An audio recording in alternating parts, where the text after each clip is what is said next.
Friends जो मैंने सब यूपीआई रो उपभोक्ता अच्छा से बहुत बड़ न्यूज जहाँकि 2 दिन पर्यंत बंद यूपीआई सेवा बंद एंड बहुत बड़ सूचना रही सबू ग्राहक मानक एचडीएफसी ग्राहक मानक जरूरी सूचना 2 दिन पर्यंत बंद बैंक रो यूपीआई सेवा।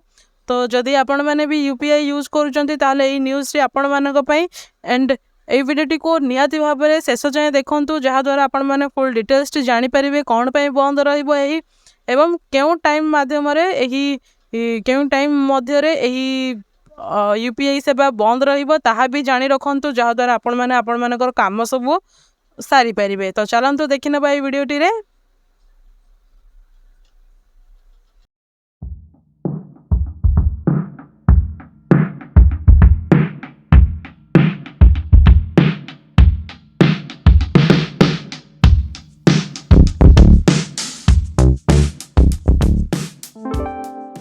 हेलो फ्रेंड्स नमस्कार जय जगन्नाथ आपण मानक आम यूट्यूब चैनल जॉइन टू जॉब को बहुत बहुत स्वागत जनाऊँ। फ्रेंड्स एथिरे आपण मानक पई बहुत बड़ न्यूज रो अपडेट रही आम डिटेल्स रे जानी नेबा। ता पूर्व आपण माने जदि आम चैनल को प्रथम थर करी आछंती ताहाले चैनल को सब्सक्राइब करि नेबे एंड पाखरे थिबा बेल आइकन को मध्य ऑन रखिबे जहा द्वारा आपण माने एमिति न्यू न्यू सब अपडेट पाइबा सहित जॉब रो अपडेट भी पाई परिबे इन्फॉर्मेटिव वीडियोस भी आपण माने आम चैनल माध्यम रे पाई परिबे। जदि वीडियोटी भल लगे ताहले लाइक करेंगे एंड वीडियोटी को बहु माध्यम शेयर करेंगे जहाँद्वारा समस्त बहुत बड़ अपडेट रही एचडीएफसी ग्राहकों जरूरी सूचना 2 दिन पर्यंत बंद बैंक रो यूपीआई सेवा। एचडीएफसी बैंक रो समस्त ग्राहकों आसी एक जरूरी सूचना जो 2 दिन पर्यंत बैंक रो यूनिफाइड पेमेंट इंटरफेस यूपीआई सेवा उपलब्ध हेबो नाही। एही अवधि रे एचडीएफसी बैंक रो चलंती खाता और बचत खाता बा रुपे क्रेडिट कार्ड उपरे फाइनेंस नॉन फाइनेंस यूपीआई कारोबार होई परिबो नाही। एही सबु काम आपण माने करि परिबे नाही बंद रहिबो किछि घंटा पई एही सेवा बंद रहिबो और तापरे पूर्व परि काम करि परिबे बोली बैंक पक्षर ग्राहकों ऑफिशियल भावे वेबसाइट रे एक सूचना जारी करा जाइछि।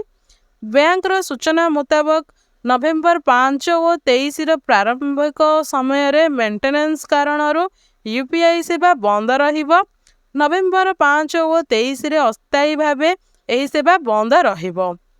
नवेम्बर 5 रे 2 घंटा पई और 23 रे 3 घंटा पई एही सेवा उपलब्ध हेबो नाही। बैंकिंग सेवा को उत्तम करने आवश्यक सिस्टम कार्य करा जाउछि।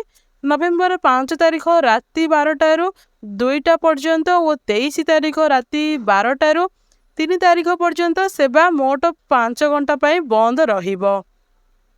एही अवधि रे ग्राहकों पाई अनेक सुविधा उपलब्ध हेबो नाही।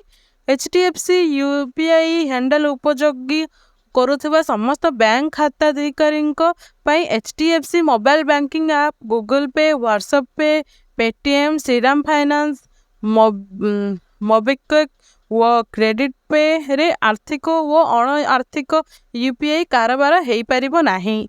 एथि सहित एचडीएफसी बैंक द्वारा अधिग्रहित व्यवसायी समस्त यूपीआई ट्रांजैक्शन बंद रहिबो।